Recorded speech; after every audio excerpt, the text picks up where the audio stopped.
اس پہ آج تک کوئی حکمرانی نہیں کر سکا. وہ 10 برس اسی نے گزارے تھے، الیگزینڈر نے. اس کے علاوہ آج تک کوئی نہیں. وہ دھکیلتے ہیں، وہ قبول نہیں کرتے. ہمارا کیا ریکارڈ ہے یار؟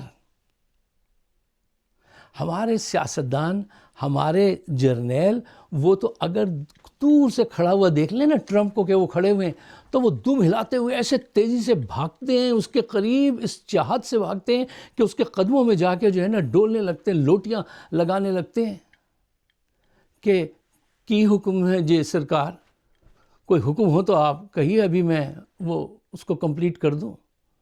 یعنی اس مسرت کا اظہار کرتے ہیں ملتے ہوئے گورے سے کہ وہ کیا تھا، انہوں نے کس نے گایا تھا کہ آج تو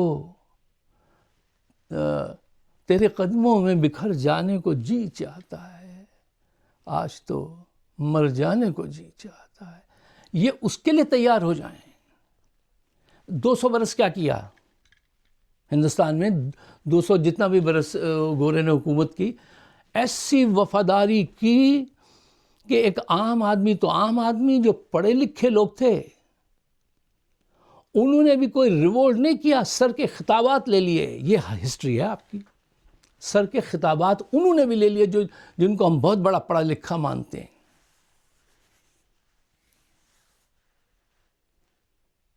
جی حقیقت یہ ہے، آپ تلاش کر لیجئے میری بات کو، جا کے ثبوت مل جائیں گے آپ کو.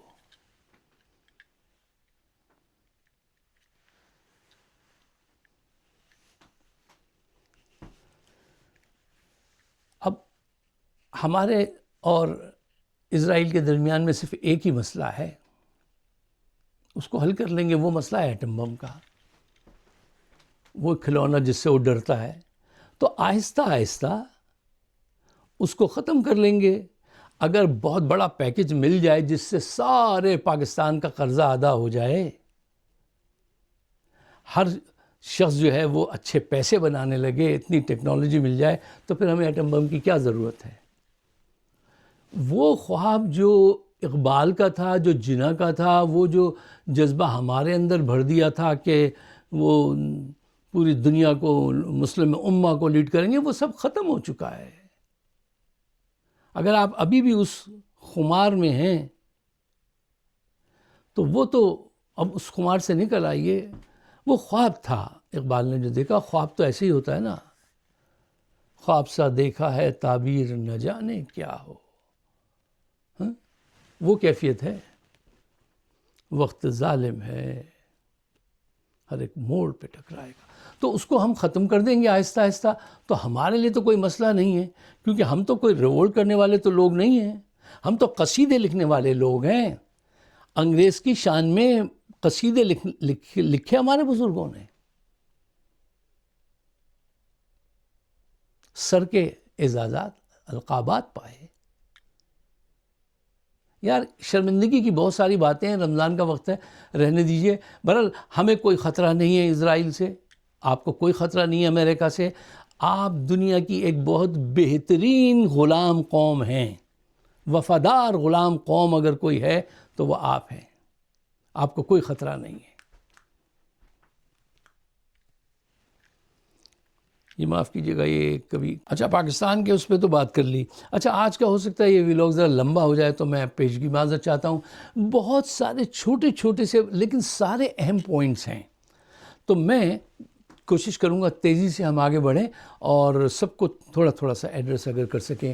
جنگ لمبی ہوگی یا نہیں؟ جنگ لمبی ہو سکتی ہے، اور اس کا نقصان کس کو ہوگا؟ اس کا نقصان اسرائیل کو، پوری عالمی معیشت کو، خاص کر امریکہ کو ہوگا. اور فائدہ کس کا ہوگا؟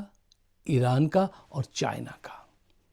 اب اس کو میں بہت ایکسپینڈ کر سکتا ہوں، بہت ساری اہم چیزیں، لیکن آپ خود اس کو دیکھ لیجئے گا. کیوں؟ امریکہ کا امیج جو ہے وہ خراب ہوتا جا رہا ہے. یہ جو سیکیورٹی شاپس کھول رکھی تھی نا مڈل ایسٹ میں ہر جگہ، وہاں پہ وہ فائر کر رہا ہے، اور جو بھگدڑ مچ رہی ہے وہ امریکہ کی بدنامی کا باعث بن رہی ہے. اور وہ بھی پریشان ہو رہے ہیں جنہوں نے یہ اڈے وہاں پہ بننے دیے تھے کہ یار یہ ہم پہ کیا مصیبت آ گئی، ہم سے تو کہا تھا وہ ہمارا دفاع کر لیں گے. یہ S-400 کھڑا ہے، یہ تو کچھ بھی کام نہیں آیا. صحیح حقیقی صورتحال یہ ہے.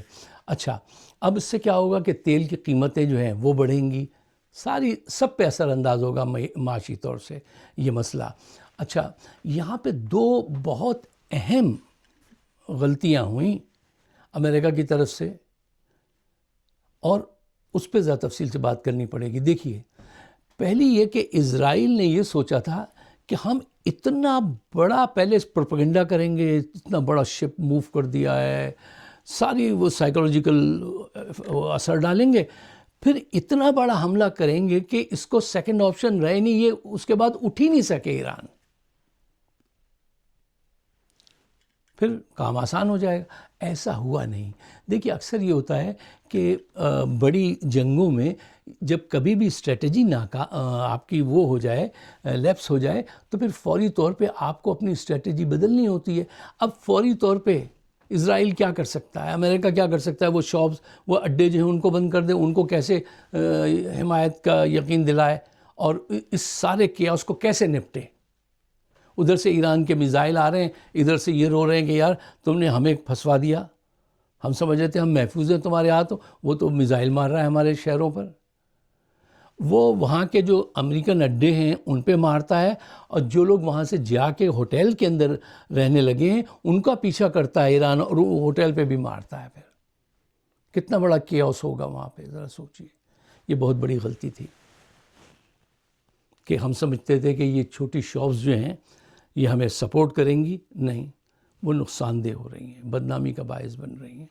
اچھا دوسری بڑی غلطی یہ ہے کہ جب یہ سوچا گیا کہ علی خامنہئی صاحب کو جب ہم مار دیں گے تو جب قیادت ختم ہو جائے گی تو پھر ایک طرف تو اتنی بڑی بربادی کا ان کو سامنا ہوگا, آگ اور خون, اور دوسری طرف قیادت بھی ہم مار دیں گے تو پھر کہاں جائیں گے.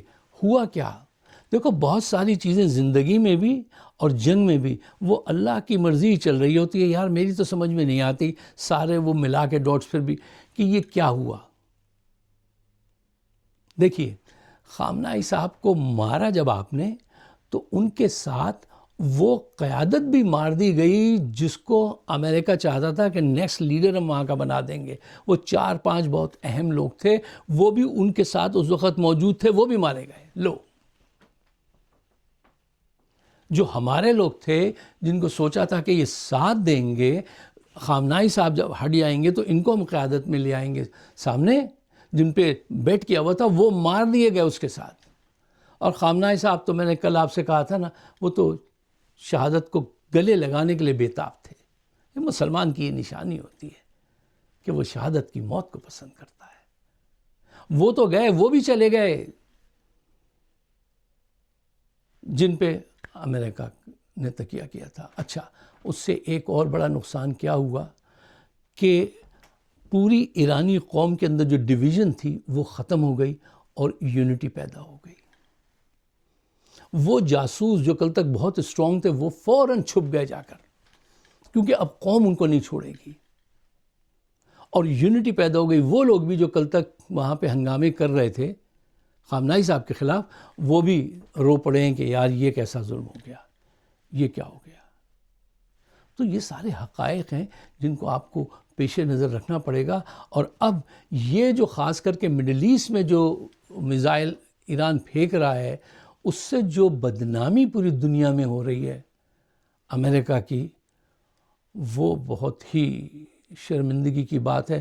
گاؤں میں آپ نے دیکھا ہوگا اکثر وہ جب گدھے یا گھوڑے کے پیچھے وہ دم میں کچھ ڈبہ باندھ دیتے ہیں بچے پتھروں کے ساتھ, اور جب وہ بھاگنے لگتا ہے میدان چھوڑ کے تو بڑی آواز پیدا ہوتی ہے, بڑی شرمندگی سی پیدا ہوتی ہے. جس کا وہ گھوڑا ہوتا ہے یا خچر ہوتا ہے, جو کچھ بھی ہوتا ہے, وہ اس قسم کا کام یہ شاپس کر رہی ہیں. یہ جو اڈے تھے مڈل ایسٹ کے, یہ سب رو رہے ہیں. تو یہ تو ہمیں پہلے سے سوچنا چاہیے تھا. کیا ہم نے سوچا؟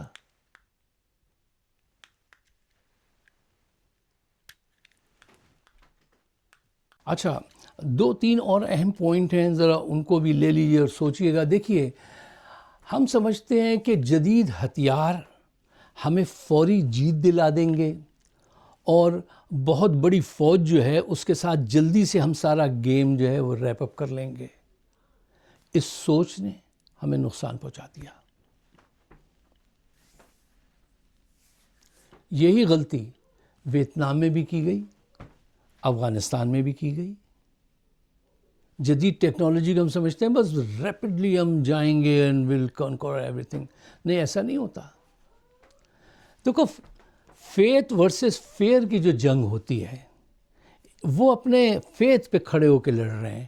آپ اپنا خوف پھیلا کر جنگ جیتنا چاہتے ہیں تو اس میں ہمیشہ فیتھ جیت جاتا ہے, کیونکہ فیتھ پیچھے نہیں ہٹتا. اور یہ ایران اور افغانستان یہ تو ایسی قومیں ہیں کہ یہ آپ ان کو مٹانے آئیں تو بھائی بہت مشکل, یہ ناممکن کام ہے. اور پھر آج کی جو جنگ ہے نا وہ ہر دن کی ایک قیمت ہے بھائی.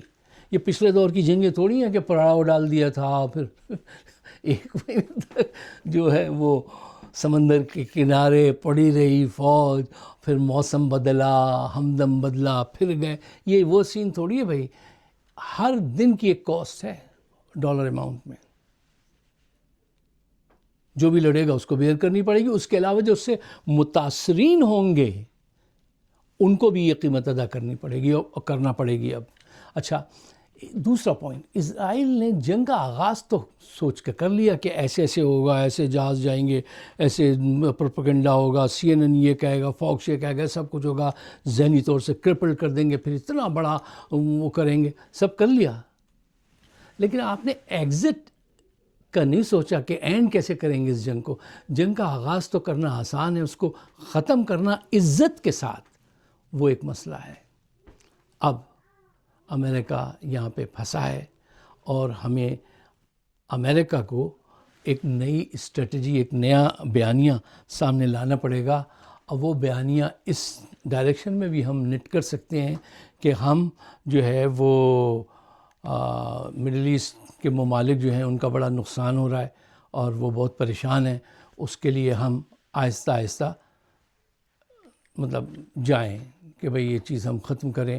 وہیں کے کچھ لوگوں کو بلا کر ان کے درمیان میں صلح کرانا شروع کر دیں, جیسے مسئلہ ان کی طرف تھا دبئی کی اور قطر اور ایران کے درمیان میں, ان کو بٹھا دیں. ایک نیا بیانیہ بنانا پڑے گا, ایک نئی اسٹریٹجی جو ہے وہ سامنے لانی پڑے گی. اور صرف اگر آپ بغیر اسٹریٹجی کے جنگ لڑتے رہیں گے تو آپ مزید پھنستے رہیں گے. یار دیکھو, پہلے سوچنا چاہیے تھا نا کہ اس اسٹڈی کی ہوگی ہم نے, لیکن زیادہ مائنیوٹلی کو لمبی اسٹڈی نہیں کی. دیکھیے, آپ نے ایک سین دیکھا ہوگا جنگل میں جہاں پانی کے جوہر ہوتے ہیں, پانی تھوڑا سا ہوتا ہے, پینے جانور جہاں جا کے پانی پیتے ہیں تو اس پانی پہ سے جو چھوٹے جانور ہوتے ہیں وہ جلدی سے پاؤں رکھ کے دوسری طرف نکل جاتے ہیں, ہے نا.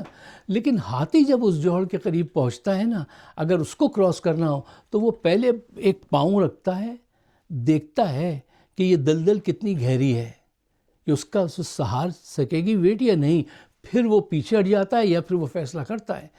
یہ جو غلطی ہوئی ہے نا امریکہ کی طرف سے کہ آپ چلے گئے, اسرائیل نے پش کیا اور آپ چلے گئے. امریکہ کا جانے کا کوئی پلان نہیں تھا, اتنی خواہش نہیں تھی, لیکن ایسے ڈرم اور اتنا پریشر کرتا ہے اسرائیل, اتنا پریشر کرتا ہے کہ حد کر دیتا ہے. اس کی وہ مطلب اس لاڈلے بچے کی طرح ہے جو ہر صورت میں اپنی بات منواتا ہے یار, اور آپ کیوں مانتے ہیں اس کی بات. اچھا, اس سارے حالات کا فائدہ چائنا خوب اٹھا رہا ہے اور خوب اٹھائے گا. وہ پوری دنیا کو بتا رہا ہے کہ دیکھو یہ ان کا کردار ہے اور میرا کردار دیکھو. یہ لوگوں کے درمیان میں ایسے ایسے حملہ آور ہوتے ہیں, اتنے 180 بچیاں مار دیں انہوں نے, تو اسکول کے اندر انہوں نے یہ ستم کیا. میں ایسا کوئی کام نہیں کرتا ہوں, تم میرے ساتھ رہو, آؤ یون میں خریداری کرو, ڈالر کو پیچھے دھکا دو. یہ بہت بڑا نقصان, بہت بڑا نقصان ہے. چائنا ہمیں ایسا نقصان پہنچا رہا ہے کہ جو کوئی نہیں پہنچا سکتا, اور خاموشی سے پہنچا رہا ہے. میں نے کل بھی کہا تھا وہ جنگ لڑ کے امریکہ کو نہیں ہرانا چاہتا, وہ یہ چاہتا ہے امریکہ زیادہ سے زیادہ غلطیاں کرے, اور ہم کر رہے ہیں وہ غلطیاں. ہماری حالت اس ڈاکٹر کی سی ہے جس نے مریض کے پورے جو سارا پرابلمس تھیں ان کو نہیں جانا, تیزی سے آپریٹ کرنا شروع کر دیا. اب خدا جانے کیا چیز کاٹ دے گا ان کی, کیا کرے گا.